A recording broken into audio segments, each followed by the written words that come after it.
माजी सैनिकांनी आपल्या देशाच्या संरक्षणाची महत्त्वाची कामगिरी केली, येणाऱ्या पिढीसाठी प्रेरणास्थान आहेत, असं अजेंद्र बहादूर सिंग यावेळी म्हणाले. आज 7वा सशस्त्र दल माजी सैनिक दिन आहे. त्यानिमित्त सेवानिवृत्त सैनिकांचं देश संरक्षणातलं योगदान आणि आजची देशाची संरक्षण व्यवस्था या विषयावर चर्चा करण्यासाठी सेवानिवृत्त ब्रिगेडियर उदय देशमुख आज आपल्या स्टुडिओमध्ये आले आहेत. देशमुख सर, आपलं आमच्या आजच्या बातम्यांमध्ये स्वागत आणि आपल्याला आजच्या दिवसाच्या शुभेच्छाही. आजच्या दिवसाचं महत्त्व तुम्ही एक माजी सैनिक म्हणून कसं काय सांगू शकाल? आज 14 जानेवारी, आजच्या दिवशी फील्ड मार्शल करियप्पा साहेब रिटायर झाले होते. फील्ड मार्शल करियप्पा आणि माझी रेजिमेंट एकच आहे. मी पण राजपूत रेजिमेंटचा आहे, करियप्पा साहेब पण राजपूत रेजिमेंटचे आहे. त्यामुळे त्या दृष्टीने माझा अभिमान द्विगुणित होतो. या दिवसाचं एक छोटीशी इतिहास आहे. पहिल्या महायुद्धात 1918 मध्ये 11-11-11 म्हणजे 11 तारीख 11 नोव्हेंबर आणि 11 वाजता युद्ध करारावर स्वाक्षऱ्या झाल्या. त्यानंतर 1954 साली तत्कालीन अमेरिकेचे राष्ट्रपती जनरल आयझनहॉवर यांनी हा दिवस आर्मिस्टिक डे नाही, परंतु हा दिवस वेटरन्स डे म्हणून करायचा हे ठरवलं. अच्छा. आणि तोच वेटरन्स डे आज 14 जानेवारीला आपण घेतोय, कारण त्याच दिवशी सगळ्यात पहिले भारताचे सरसेनापती हे निवृत्त झाले. बरोबर. माजी सैनिक व्हेटरन्स याबद्दल मी फक्त एवढंच सांगू इच्छितो. सगळ्यात पहिले ज्या दिवशी आम्ही सैन्य दलात दाखल होतो त्या दिवशी एक ब्लँक चेक साईन करतो देशाच्या नावे, आणि तो चेक असतो अल्टिमेट सॅक्रिफाईस. जगाच्या पाठीवर कुठेही कधीही जाऊन आपलं कर्तव्यपूर्ती करता करता जल युद्धभूमीवर मरण आलं तरी ते स्वीकारलं जातं. हा एक चेक आम्ही साईन करतो. बरोबर आहे. स्वतःच्या जीवापेक्षा जास्त मोल कुठलं असूच शकत नाही. बरोबर. आणि ही वेटरन पदवी घेईपर्यंत पुष्कळशा अशा गोष्टी असतात ज्या तुम्हाला कराव्या लागतात. त्याशिवाय ही वेटरनची पदवी अशी मिळू शकत नाही. बरोबर आहे. तुमचा अनुभव काही असं सांगाल का? माझा अनुभव हाच आहे की मी मार्च 1971 मध्ये सैन्य दलात दाखल झालो, राजपूत रेजिमेंटमध्ये. अच्छा. त्याच्यानंतर ताबडतोब मी बांगलादेशची लढाई लढली. अरे वा. आम्ही बॅटल ऑफ हिली नावाचं एक फार बिल्टअप एरिया आहे, जिथे हिंदुस्थान आणि पाकिस्तानच्या रेल्वे लाईन ही एक बाउंड्री आहे, आणि ताबडतोब लागून एक टोटल बिल्टअप एरिया आहे, बिलकुल कॉन्क्रीट बांधकामाची आहे. 5 डिसेंबरला ही हिली आम्ही कॅप्चर केली. माझ्या कंपनीने हिलीचं रेल्वे स्टेशन कॅप्चर केलं. आणि त्या रेल्वे स्टेशनचे वैशिष्ट्य असं होतं की पाकिस्ताननी बंकर्स बांधले होते. ते बंकर्स रेल्वेच्या स्लीपर्सनी बांधले होते, डबल डेकर होते. त्याच्यामुळे डायरेक्ट हिट आर्टलरीचा हो, मिसाईलचा हो, कशाचा हो, तो कधीच येत नव्हता. पण ती फार कठीण गोष्ट होती. आणि माझ्या कंपनीनी बाजूनी, राईट फ्लँकनी, उजव्या बाजूनी आणि रिअर अटॅक करून ही कॅप्चर केली. बरोबर. त्याच वेळेला आम्हाला त्यांचे ऑफिसर, ही युनिट होती 4 फ्रंटियर फोर्स, आणि त्याच वेळेला त्यांच्या ऑफिसर्स मेसमध्ये आम्ही एक ऑफिसर्स मेसबुक कॅप्चर केलं. आणि त्याची पडताळणी केली असता फार एक चांगली गोष्टी त्याच्यात नजर आली. मेसबुकमध्ये एका पानावर लिहिलं होतं IC-14, Indian commission officer 14, second lieutenant SHFJ Manekshaw on commissioning. Remarks मध्ये होतं ऑन कमिशनिंग. तीच गोष्टी आम्ही जनरल मानेकशॉ साहेबांना दाखवली. तुमच्याकडे असे असंख्य अनुभव. आणि त्यानंतर 16 डिसेंबरला ज्या दिवशी विजय दिवस साजरा होतो त्या दिवशी त्याच डिव्हिजनच्या डिव्हिजनल कमांडरने माझ्या CO तर्फे मेसेज पाठवला की नोव्हेंबरच्या एका दिवशी माझ्यावर एक फायरिंग आलं होतं. हो. चांगलं MMG आणि LMGचं. हम्म. तर ते कुठच्या युनिटनी सब युनिटनी केलं होतं किंवा कुठचा ऑफिसर त्याच्याशी रिस्पॉन्सिबल होता त्याला मला सांगू शकाल का? हम्म. तर माझ्या सीओनी रिंग केला हम्म. ते सरेंडर घेत होते त्यावेळेला हम्म. कि देशमुख तू तो नहीं था वहां पे? मला बिलकुल मैं ही था.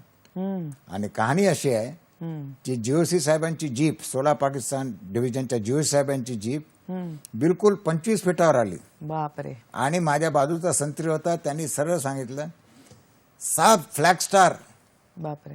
Flag car. मैंने बोला फायर. पण पाकिस्तानचा तो ड्रायव्हर होता GOC साहेबांचा, तो त्यांनी एकदम पाठी घेतली हो. आणि 16 पाक डेव च्या GOC साहेब सही सलामत राहिले. हम्म. हम्म. अर्थात माझं महावीर चक्र गेलं त्याच्यात, ही गोष्ट वेगळी आहे. नाही, पण असा अमूल्य त्याग करणाऱ्यांचीच त्याच्यानंतर आठवण काढावी म्हणून इंसर्जीमध्ये, हा त्याच्यानंतर- दिवस आपण करतोय. हे खरंच खूप चांगलं आहे की माजी सैनिकांची पण आठवण आपण काढतोय, कारण त्यांनी इतकी वर्ष देशासाठी खर्च केलेली असतात आणि त्यामुळे त्यांनाही बरं वाटतं की आपली सुद्धा आठवण अशा रीतीने माजी सैनिक दिनाच्या निमित्ताने ठेवली जाते. पण ऍक्च्युली माजी लोकांच्या सैनिक आपण जे बोलतात माजी सैनिक, हां. हिंदुस्थानने आतापर्यंत 4 युद्ध लढले आहेत. कबाली युद्ध जम्मू आणि काश्मीरमध्ये 1948, इमिजिएटली 1962 1962 चीन विरुद्ध लढलं, 3 वर्षात 65, हम्म. त्याच्यानंतर 6 वर्षात ताबडतोब 71. 71 आणि नंतर 1999 मध्ये कारगिल. हम्म. तर 75% वेटरन्स जे आहेत हम्म. ते ह्या सगळ्या युद्धातले आहेत. हो. हे सगळ्या युद्धातले प्रत्यक्ष आहेत. युद्धात सहभागी झाले. प्रत्यक्ष युद्धात सहभागी झालेले आहे. हम्म. आणि वेटरन्सचं एक अजून आपल्याला मी सांगू इच्छितो, हम्म. वेटरन्सचं कॉन्ट्रीब्युशन फक्त हिंदुस्थानातच नाही, तर वेटरन्सचं कॉन्ट्रीब्युशन आहे हे फार मोठं कॉन्ट्रीब्युशन जगभरात आहे. आहे. दुसरं महायुद्ध झालं, हम्म. त्या दुसऱ्या महायुद्धानंतर देशाची किंवा आपण म्हणूया जगाची हम्म. राजकीय परिस्थिती आणि अर्थव्यवस्था ही फार खिळखिळी झाली होती. हम्म. त्यावेळेला ब्रिटिश हम्म. दुसऱ्या महायुद्धात ब्रिटिशांचं नेतृत्व सुद्धा विन्स्टन चर्चिलनी केलं. ते सुद्धा एक वॉर वेटरन होते. हो. अफगाणिस्तानच्या वेळचा त्यांचा अनुभव होता. हम्म. अमेरिकेचं नेतृत्व जनरल डवाईट आयझनहॉवर हम्म. यांनी केलं, जे महायुद्धात अलाइड फोर्सेसचे कमांडर होते. हम्म. फ्रान्स देश हा कॅप्चर झाला होता, त्याचं नेतृत्व जनरल डिगॉलनी केलं. हम्म.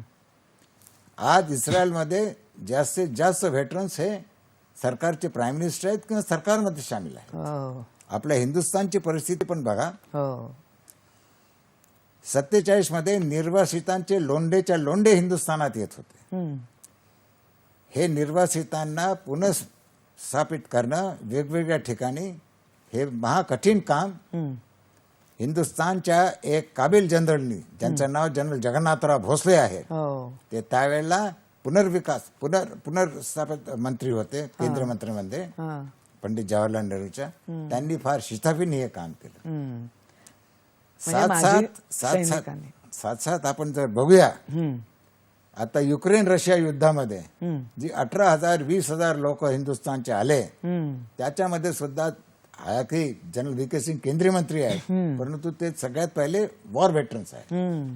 त्यांनी ही कामगिरी फार यशस्वीरित्या पार पार पडली. पाडली. याच्या पहिले येमेन, जॉर्डनच्या आणि ह्याच्या युद्धात सुद्धा पुष्कळसे लोक आले होते. हा. त्यांची सुद्धा कामगिरी फार यशस्वीरित्या वॉर वेटरन्सनी पार पाडलेली आहे. म्हणजे थोडक्यात माजी सैनिक नंतर अनेक महत्वाच्या पदांवर सुद्धा कार्यरत आहेत आणि उत्कृष्ट काम केलेलं आहे. जी. अगदी पंतप्रधान पदापर्यंत सुद्धा ते पोचलेले आहेत. त्यामुळे जरी रिटायर झाले असले तरी त्यांचं काम देशासाठी हे कायमच चालू राहिलेलं आहे मला वाटतं. बरं, OROP म्हणजे वन रँक वन पेन्शन, आपलं सरकार सुद्धा चांगलं चांगलं काहीतरी सैनिकांसाठी करू इच्छित आहे. आज स्वतः राजनाथ सिंग सुद्धा म्हणाले, आपण बघितलं केंद्रीय मंत्री किंवा पंतप्रधानही म्हणाले की आम्हाला तुमचा सर्वांचा अभिमान आहे आणि तुम्हाला आम्ही हे जे सगळं देतोय ही अगदी अशा छोटीशी भेट आहे. तुम्ही देशासाठी संपूर्ण जीवच आपला दिलेला आहे खरं तर ह्याच्या रूपाने आम्ही थोडंसे परतफेड करण्याचा प्रयत्न करतो. तर ह्या वन रँक वन पेन्शनकडे तुम्ही कसं बघता? नाही, वन रँक वन पेन्शन हा जुना मुद्दा आहे आणि या सरकारने एक 20 दिवसापूर्वीच कॅबिनेट डिसिजन घेतलाय, केंद्र सरकारच्या मंत्रिमंडळाने डिसिजन घेतलाय की वन रँक वन पेन्शन हे तंतोतंत ऍप्लिकेबल होईल 2016च्या नंतरच्या रिक्रुट्सना. आणि फक्त एवढंच आहे की जे अरियर्स वगैरे आहेत ते जरा 6-6 महिन्याच्या याच्यामध्ये होतील. परंतु याचा फायदा हा आहे की सगळ्यात पहिले बेसिक पेन्शन इन्क्रीज होईल आणि तुम्हाला 2014 नंतरचे जे अरियर्स बनतात ते पण सगळे मिळतील. बरोबर आहे. त्याच्यामुळे दर 2 वर्षांनी जो पेन्शन इन्क्रीज करायचा मुद्दा होता तो आता दर 5 वर्षांनी होईल. परंतु हा प्रोग्रेस झालेला आहे हे फक्त चांगलं आहे. त्याबद्दल मी भारत सरकारचा आभारी आहे आणि माजी सैनिक सुद्धा भारत सरकारचे फार आभारी आहे. बरोबर. आता आपण बघतोय आत्मनिर्भर योजना आहे किंवा अग्निपथ योजना आहे, अशा अनेक योजना येऊन संरक्षण दलाला मजबूत करण्याचं काम चालू आहे चांगल्या रीतीने. तर संरक्षण दल मजबूत होत आहे का सगळ्याच बाजूने, टेक्निकली वगैरे? काय वाटतं तुम्हाला? संरक्षण दल बिलकुल मजबूत आहे. भारताच्या सीमा बिलकुल सेफ आहेत. सागरी सीमा, वायू सीमा आणि भूदलच्या सीमा, या सगळ्या सीमा सैनिकांमध्ये बिलकुल सेफ आहेत, सुरक्षित आहेत. आपण आज इंटरव्ह्यूला इथे बसलो आहे मुंबईला कारण कोणी ना कोणी जवान तिथे रात्रंदिवस सरहद्दीचं संरक्षण करतो आहे. बरोबर आहे. नाविक दल, तटरक्षक दल आज समुद्र किनाऱ्यावर पेट्रोलिंग करत आहे किंवा त्याचं संरक्षण करत आहे. बरोबर.